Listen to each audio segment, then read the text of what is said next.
توجہ نہ دینے کا نتیجہ ہے، لاپرواہی کا نتیجہ ہے کہ بدعتیں جو ہے دین بن جاتی ہیں، بدعتیں سماج کے اندر شریعت بن جاتی ہیں، اور اتنی بڑی شریعت بن جاتی ہیں کہ ان کے خلاف زبان کھولنا بولنا مشکل ہو جاتا ہے۔ تو جب عبادت اللہ کی نبی صلی اللہ علیہ وسلم کے طریقے اور تعلیم کے مطابق ہے تو جو کچھ اس میں نہیں ہے وہ عبادت نہیں ہے۔ کوئی آدمی یہ نہیں کہتا، آج بھی کوئی آدمی یہ دعویٰ نہیں کرتا کہ نبی صلی اللہ علیہ وسلم نے اتنی چھوٹی چھوٹی باتیں اپنے تعلق سے بتائی۔ آپ نے فرمایا کہ نماز کے لیے جب اذان ہو جائے تو دعا پڑھو، دعائے اذان، اور اس میں میرے لیے شفاعت کا اور وسیلے کا تم سوال کرو، تم سوال کرو گے تو اللہ تعالیٰ میری شفاعت تمہیں نصیب کرے گا۔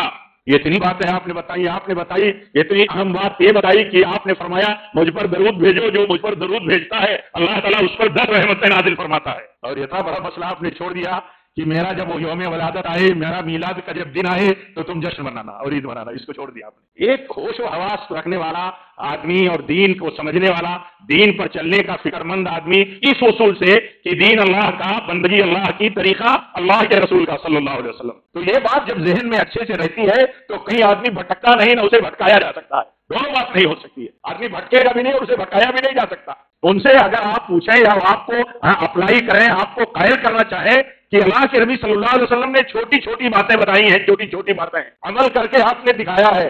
آپ نے یہاں تک بتایا ہے کہ آپ وضو کیسے کریں گے، پانی کیسے ڈالیں گے، ہاتھ کیسے دھوئیں گے، چہرہ کیسے دھوئیں گے، سر کا کان کا مسح کیسے کریں گے، کر کے بتایا، تعلیم دیا۔ اتنا بڑا مسئلہ امت کا، آپ صلی اللہ علیہ وسلم کی ولادت کا، کہ اس پر جشن منایا جائے گا کہ نہیں منایا جائے گا، اس پر خوشی منائی جائے گی، اس دن کو عید کا دن منا لیا جائے گا، بنایا جائے گا کہ نہیں بنایا جائے گا، بنانا چاہیے کہ نہیں بنانا چاہیے۔ آپ نے اتنا بڑا مسئلہ چھوڑ دیا۔ آپ 1000 دلیلیں لاتے ہو، 1000 دلیلوں سے باتیں کرتے ہو، لیکن کیا کبھی آپ یہ بھی بتاتے ہو کہ آپ صلی اللہ علیہ وسلم نے اپنی تاریخ ولادت کو، تاریخ میلاد کو عید کے طور پر منایا، یا آپ کے صحابہ نے منایا، تابعین نے منایا، تبع تابعین نے منایا، چاروں اماموں نے منایا؟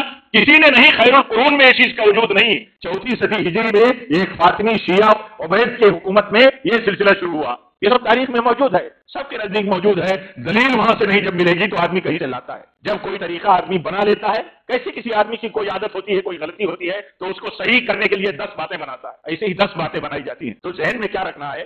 ذہن میں یہ رکھنا ہے کہ اللہ تعالیٰ نے ہمیں جو دین دیا ہے، اس دین کو اللہ تعالیٰ نے پورے کے پورے طور پر نازل کیا ہے۔ اس دین میں کوئی چیز داخل نہیں کی جا سکتی۔ سلف کہتے تھے جس نے کوئی چیز داخل کر دی دین میں اور نبی صلی اللہ علیہ وسلم نے وہ چیز نہیں بتائی تو گویا کہ اس نے الزام لگایا نبی صلی اللہ علیہ وسلم پر خیانت کا، یہاں پہ خیانت کر دیا۔ ایک آدمی میلاد النبی کو دین کے اندر داخل کر دے اور آپ نے نہیں بتایا تو گویا کہ آپ پر الزام ہے۔ آدمی چاہے شعور سے بات نہ کرتا ہو لیکن لاشعوری طور پر ایک الزام لگاتا ہے اللہ کے نبی صلی اللہ علیہ وسلم پر کہ آپ نے اتنی اہم عید ہمیں نہیں بتائی۔